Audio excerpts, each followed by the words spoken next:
നമസ്കാരം. ടുഡേ ന്യൂസിലേക്ക് സ്വാഗതം. പെരിന്തൽമണ്ണ പൊന്യാകുരിശി സ്വദേശി ഉണ്ണികൃഷ്ണന്റെ മരണം കൊലപാതകമെന്ന് പോലീസ്. മകൻ വിനോദിനെ പെരിന്തൽമണ്ണ പോലീസ് അറസ്റ്റ് ചെയ്തു. ഇയാളുടെ മർദ്ദനത്തിലേറ്റ പരിക്ക് മൂലമാണ് ഉണ്ണികൃഷ്ണൻ മരിച്ചതെന്നാണ് അന്വേഷണ ഉദ്യോഗസ്ഥരുടെ കണ്ടെത്തൽ. DG അമ്യൂസ്മെന്റ് ഒരുക്കുന്ന മലബാർ എക്സ്പോ ഇപ്പോൾ പെരിന്തൽമണ്ണയിലും. ഈ മാസം 18-ാം തീയതിയാണ് കേസിനാസ്പദമായ സംഭവം നടക്കുന്നത്.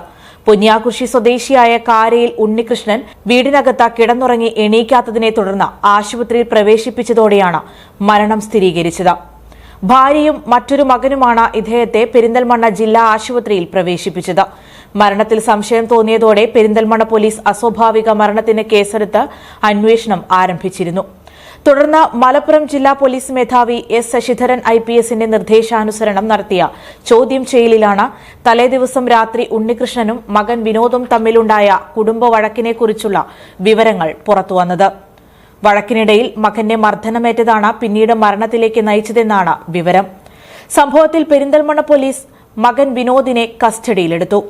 ഡിവൈഎസ്പി സന്തോഷ് കുമാറിന്റെ നേതൃത്വത്തിൽ പോലീസ് സ്റ്റേഷൻ ഇൻസ്പെക്ടർ പ്രേംജിത്ത് മറ്റ് അന്വേഷണ ഉദ്യോഗസ്ഥരുമാണ് കേസ് അന്വേഷണം നടത്തിയത്. Today news, Perinthalmanna. Sky gold സുരക്ഷാ പദ്ധതിയിലൂടെ പണിക്കൂലിയില്ലാതെ തന്നെ സ്വർണ്ണാഭരണങ്ങൾ സ്വന്തമാക്കാനിതാ ഒരു സുവർണാവസരം. കൂടാതെ വിവാഹ പാർട്ടികൾക്ക് സ്പെഷ്യൽ ഓഫറുകളും 2% മുതൽ അഡ്വാൻസ് ബുക്കിംഗോടുകൂടി 2.5% മുതൽ മേക്കിംഗ് ചാർജിൽ സ്വർണ്ണാഭരണങ്ങൾ സ്വന്തമാക്കാം. കൂടുതൽ സുരക്ഷ ഉറപ്പുവരുത്തൂ സ്കൈ ഗോൾഡ് സുരക്ഷാ പദ്ധതിയിലൂടെ. Sky gold, Perinthalmanna, Nilambur, Ponnani, Pune.